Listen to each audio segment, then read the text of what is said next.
I have a series of questions, and let me start. 1947, they get independence. Liaquat Ali becomes the prime minister, and Jinnah becomes, I think, the governor general, if I'm not wrong. Yes.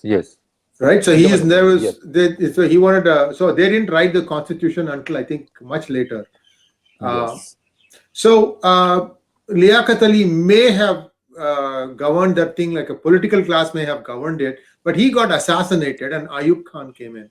From then up until now, has the political class in Pakistan ever been able to tell the armed forces how they should behave? Is any leader, I'm just asking you a simple question, has any leader been able to stamp his authority or her authority on the military? It is simply not possible, Sree, for them to do something of this nature, because we all know when Pakistan was created, they had no institution as such. Even Muslim League was not very popular in many parts. Balochistan, we know that within 6 or 7 days of 20th August 1947 or so, they had burnt down Pakistani flag and they had raised their own flag.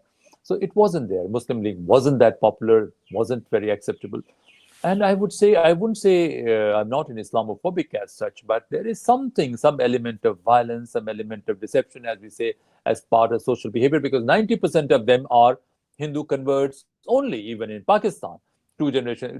Jinnah himself was a Hindu convert. He was a Bania from Gujarat, I suppose, Kutch or Kathiawar area. Right. Kachi, right. So they are converted. But once you convert to this thing, some of the behavioral patterns, certain things which are rationalized, and one is what? You see, even in 1947, when Raj started, even where Muslim population was 15-20%, our so-called Hindu masses were in great difficulty because their upbringing has been entirely different. So the whole thing, I would say, the psyche has been such which justified. You know how many Hindus were forced to migrate from Pakistan to India? 15 million registered refugees were there, and 200 to 300,000 total people, mostly from UP, who were real architects of Pakistan. 200 to 300,000 they went. So 1.5 crore and 3 the same. So I'm not being Islamophobic, but some of the values, some of the upbringing, something is there in the psyche at one level. So this kind of hatred for India was such, or hatred for Hindus was such. Whosoever was in a position to perpetrate that tribalistic instinct, that entity would have become powerful, and military seemed the best institution that could have continued, gained acceptability. And of course, because of this military training, etc., they were in a position to get things done, deliver things, because there was no other institution. So the whole thing started from there. Iskandar Mirza, you said what a bad death he had. And even in one of this thing, when they were not supposed to sign a treaty organization or anything with US, and I have not brushed up these things, read 25 years back, that the Pakistani army chief was sitting at the top table and he managed to sign a treaty, CENTO or so. My memory is not very correct. Maybe a little error. CENTO. I think it may be CENTO or something like this. It is CENTO. So it is CENTO.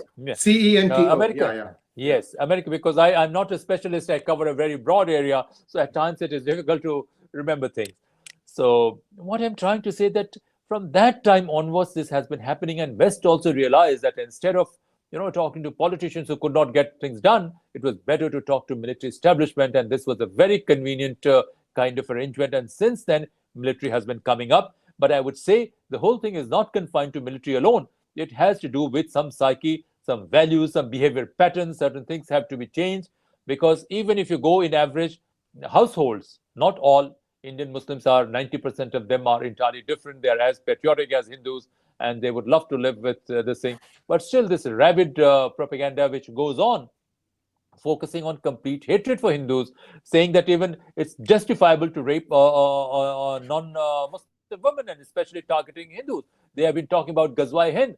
So this dangerous propaganda which has been built by both mullahs and this thing, that certainly gave army a kind of foothold, and at the same time created a very large pool of human resource which could be used in not only terror activities, but in organized crime as well.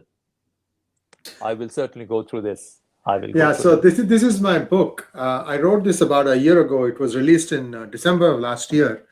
And this book deals with fake currency that entered India there was a news item in 2011, I think, in Rediff about two containers arriving in Kochi, and they had full of 500 and 1,000 rupee notes, and the value was estimated to be 10,000 crores combined.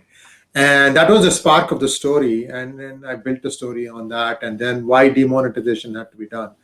So my question to you, sir, is that, let's say 90% don't want to do anything wrong, but the other 10%, I have heard stories from, in fact, police officers, Director General of Police level.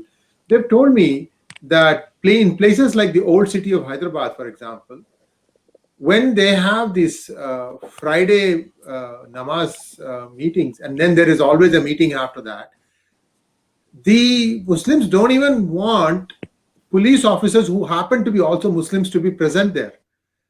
I mean, that to me is something that is very questionable. What is it that you are talking about that you don't want the outside people to know? I mean, that I think goes completely against the rules of, you are a citizen of this country first.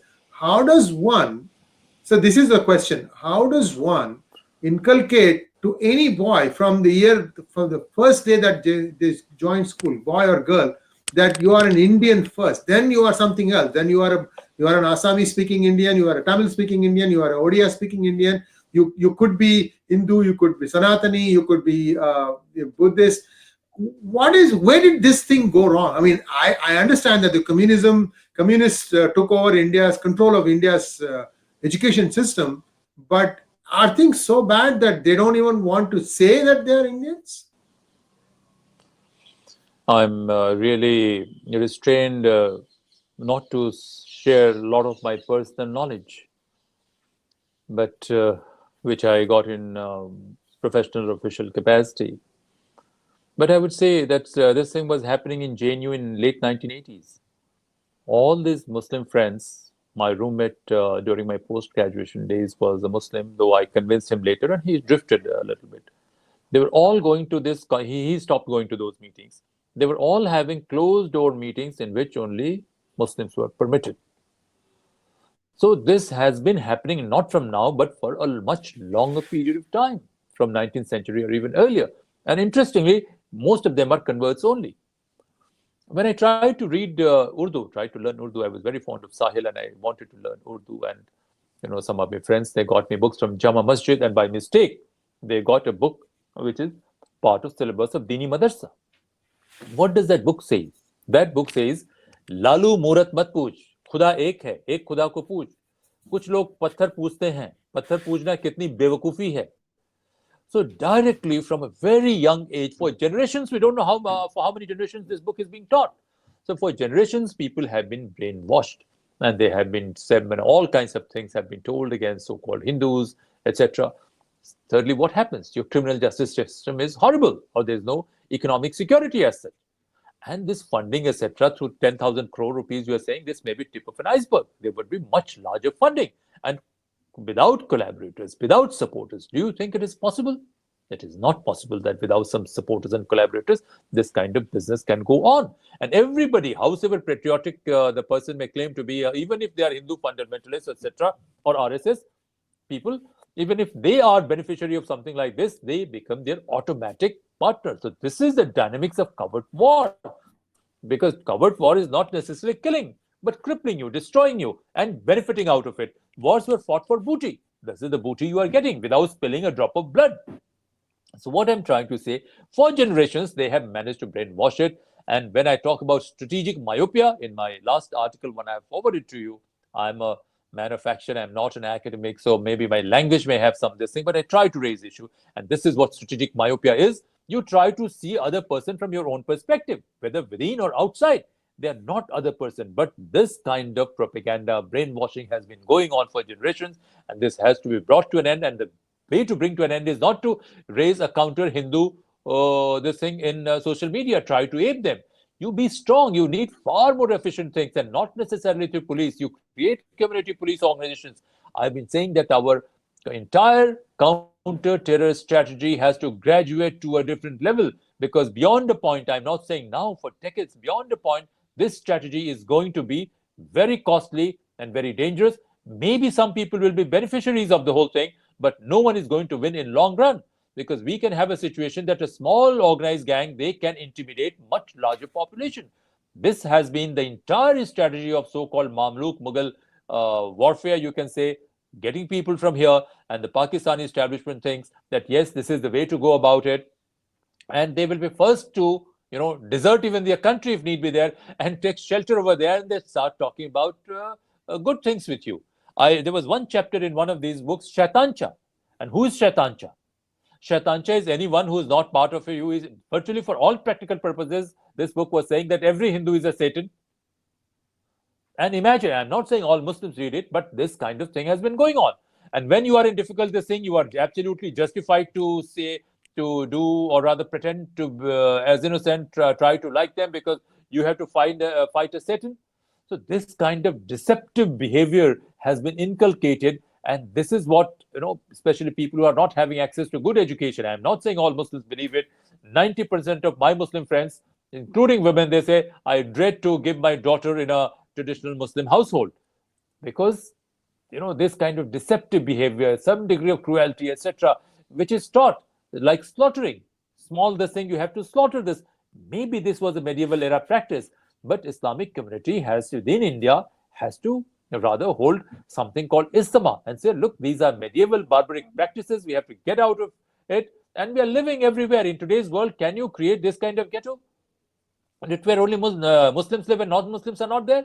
You see, wherever this has been happening, there are far more conflict in those societies or those areas. So this is a far more serious challenge, Shriji, I would say. This government has to address and change its governance strategy. Otherwise, in long run, this is going to cripple us. Me sometimes think, okay, few terrorists came, few incidents of crimes are happening, and only these have to be contained. Rest, everything is all right. No, in 2011, and let me do not publicity. In 2011, and I realized that I was wasting my time in government service, and I wanted to set up a kind of consultancy arm, come think tank, to generate powerful ideas, not only to counter terror, but to build such a governance system that would be so powerful that it can address these issues at its roots. Because this kind of system is not viable. This is giving space to not only Islamic-led terrorism, or terrorism in the name of Islam. I'm sorry to use that Islamic-led terrorism in the name of Islam, but also build a stronger governance, strengthen democracy. And you will be surprised that large number of people whom I suspected that they are involved in this kind of money laundering or crime or nexus with crime networks, they suddenly became far more aggressively against me, started indulging in all kinds of whisper propaganda to campaign to this, because they were afraid they will be exposed.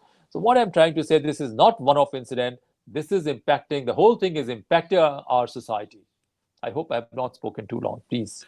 No, you've not. So, long story short, when I was releasing my book in various places, the ex-Director General of Police of Kerala, he was the chief guest at my book release function in Kochi.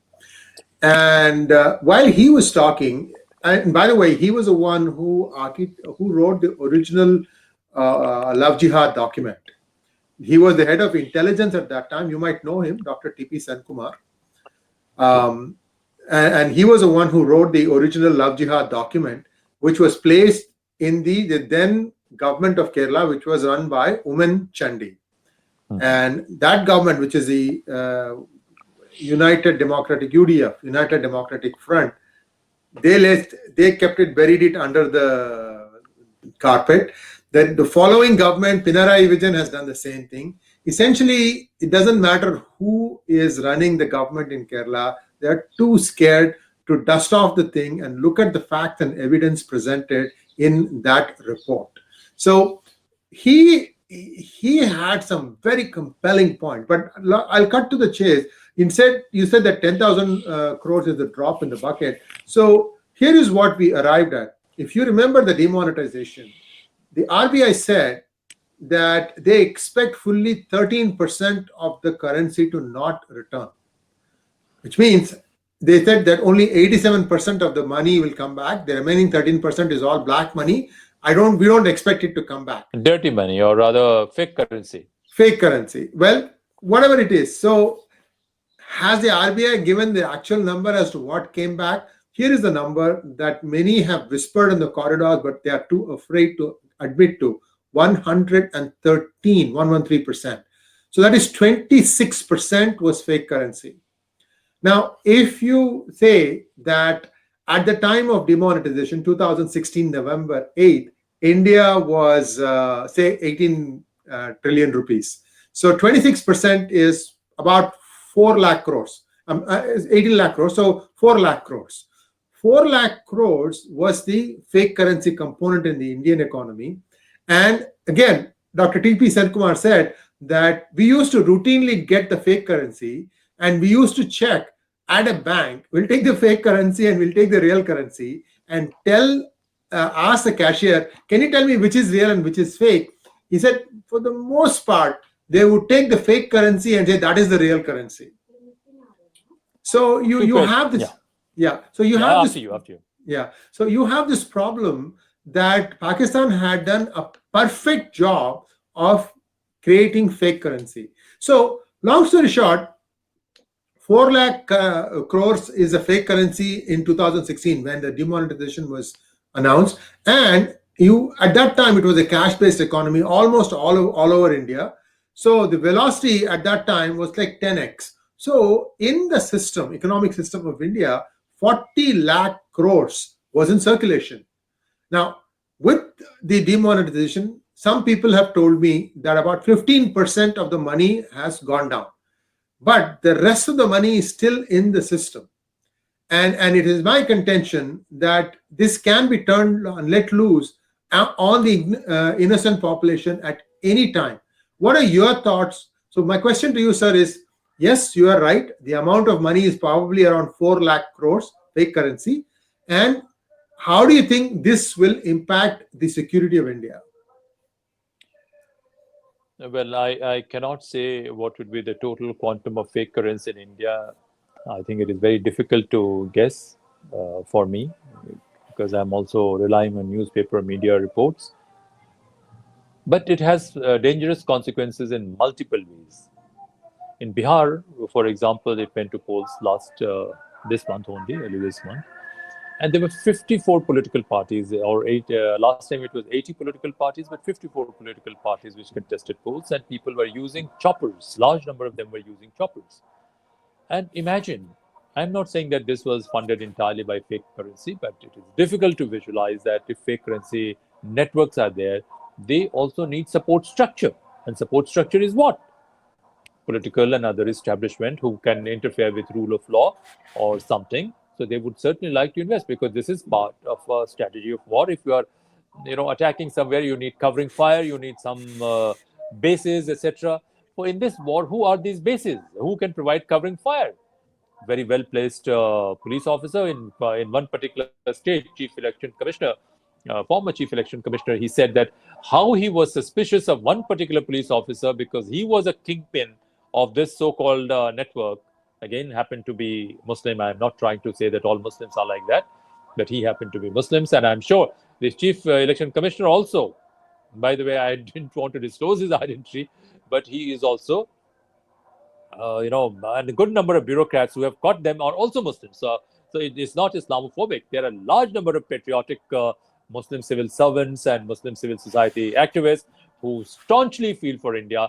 But within this, there is a malignant lot. And of course, there are elements within so-called Hindu community, Hindu trading community, etc., who are equally subverted, or in certain cases, worse than when it gets down to collaborating with Pakistani fake currency business. They are worse than others, or drug business, they are worse than others. So what I'm trying to say, difficult to guess the whole thing, and impact is phenomenal. Impact is not confined only to terror funding or this thing. It gets into the system. It creates a large army of parasites who are doing nothing, who are doing money changing or doing certain things, and they don't have to do anything, and the system is bearing their burden. Large number of politicians or cinema or other places, what is their net contribution to economy, I would like to ask? Zero or negative, isn't it? Good number of people, this entitlement driven system, they are beneficiaries of this, and this kind of army, invisible army, is plundering India in a manner which cannot even be assessed. Nobody has attempted to write. Maybe I'm giving you some idea for your next book, that what would be total impact not only economic but also social. But yes, this fake currency has created pockets of influence, pockets of support. Large number of things I know, and I would not like to, mention on this, but I believe that Indians have to talk about it and talk not only who should go to jail, who should not go to jail. In one of my talks, I said that if we really are serious about sending people to jail, 95% of Indian elite will have to go to jail, and out of five, either 1% would have turned insane, or 4% or would be at receiving end, or 4% would be acquitted on charges of lack of sufficient, they would be acquitted due to lack of sufficient evidence. So the whole thing has been corrupted in some form or the other, and we have to find a solution to that. And finding a solution to that is to create rules, create systems where you can live with integrity, you can live with honesty.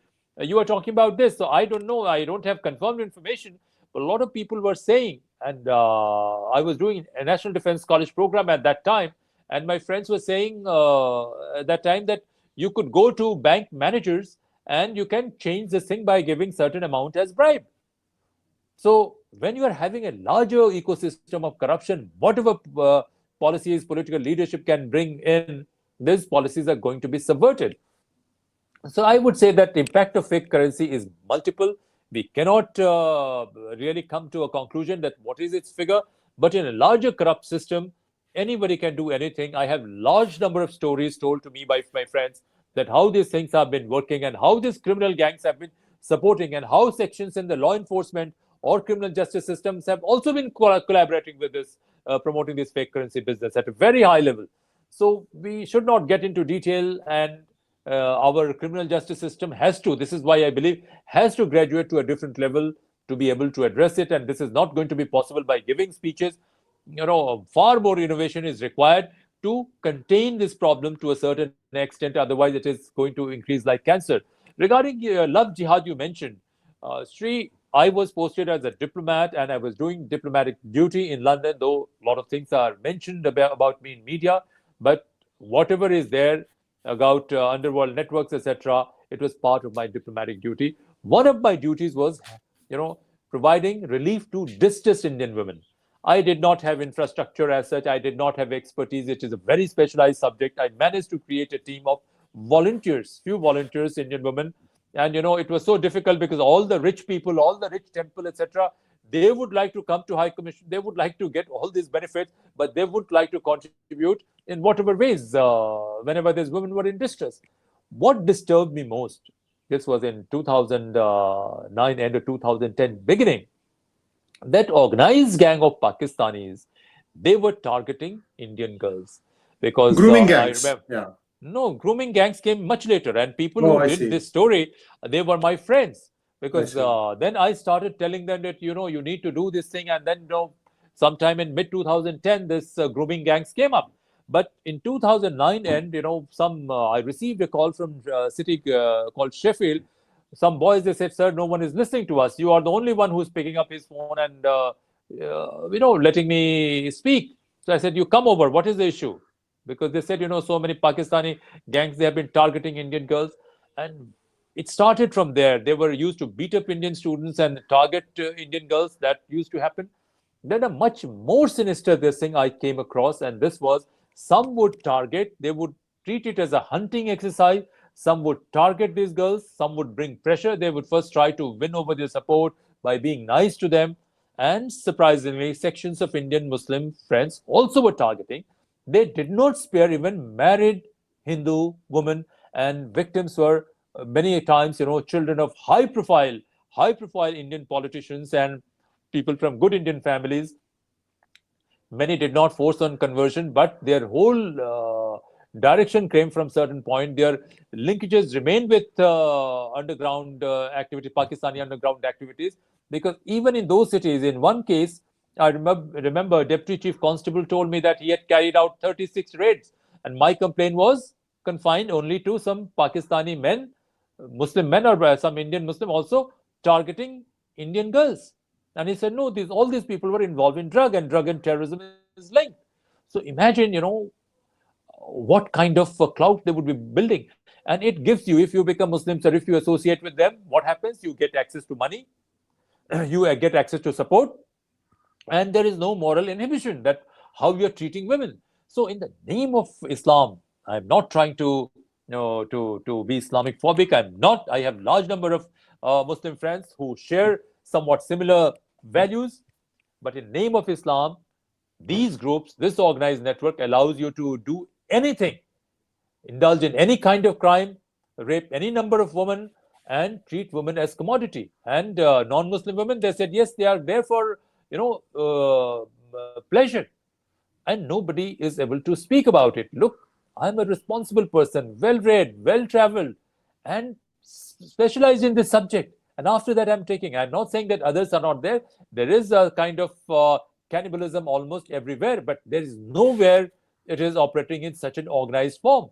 So love jihad would be an understatement, would be a very minor thing. Magnitude of problem is far more serious, and it will take few generations for any country to sort it out. When I mentioned about how Hindu girls or Sikh girls are being targeted, after that, some of my friends in British media, they got around, and then this story of this grooming of young underage vulnerable British girls came up.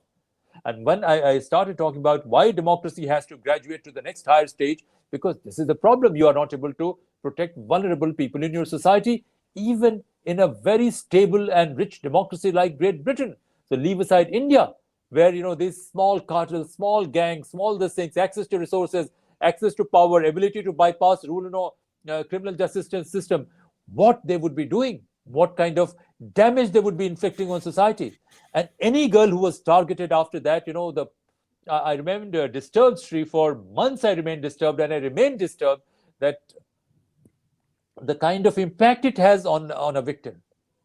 And they are globally present. Let me tell you, whatever you can say, Pakistan is not confined within the territory of Pakistan. Pakistan is run by a global crime syndicate, mega crime syndicate, and knowingly and unknowingly, people from different parts of the world, they have been partnering them, and this will have a very dangerous implication. We should not assess Pakistan by the GDP, GNP, and some so-called Pakistanis who manage to speak English or Hindi like us and try to pretend to be decent people. The problem is far more deep-rooted. Please. So, as much as India gets all its, spy infiltration, what prevents India from doing the same thing in the Pakistan countryside?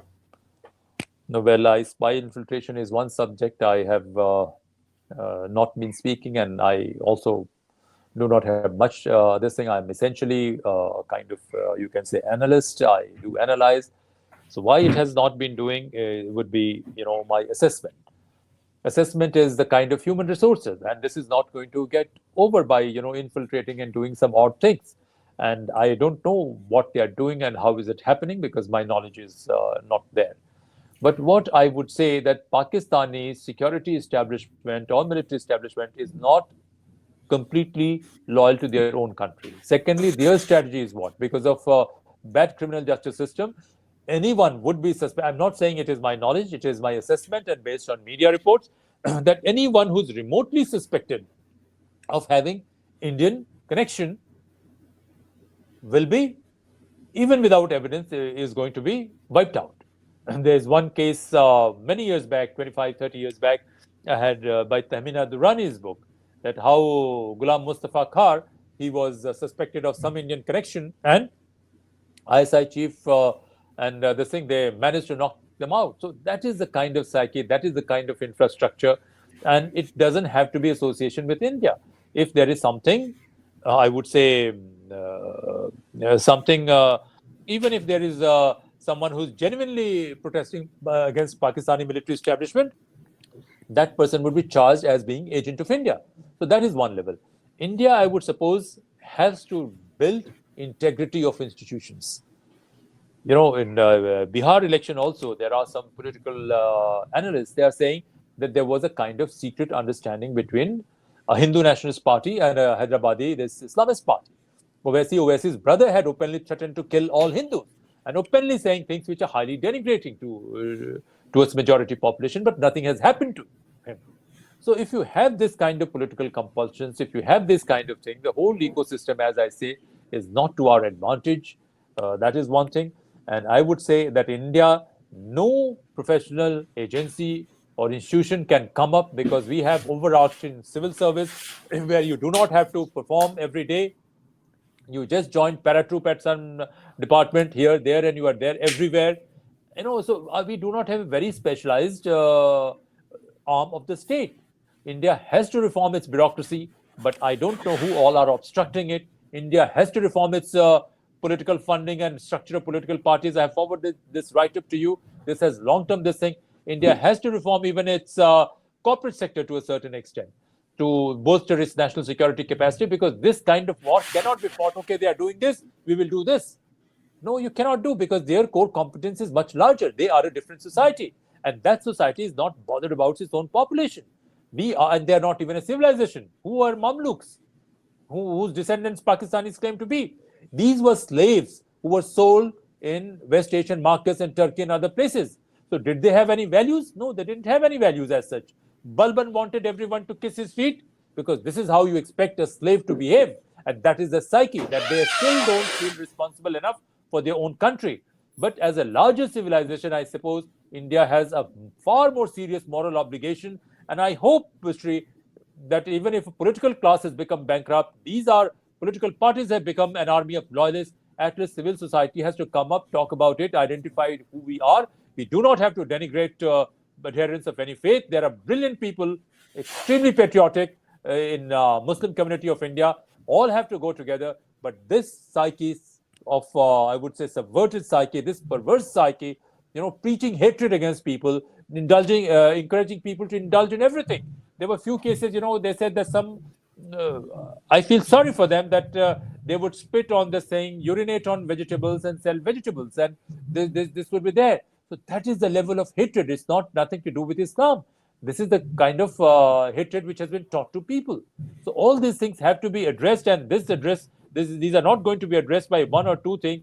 We need strong institutions within state, and simultaneously you have to encourage civil society also. There has to be stronger initiatives, but this is not going to be easy. Only I hope I have is Prime Minister Modi, who is a strong leader, who has been spelling out a strong vision, but I have serious apprehension that he also does not have strong support around himself. Well, somewhere a beginning has to be made.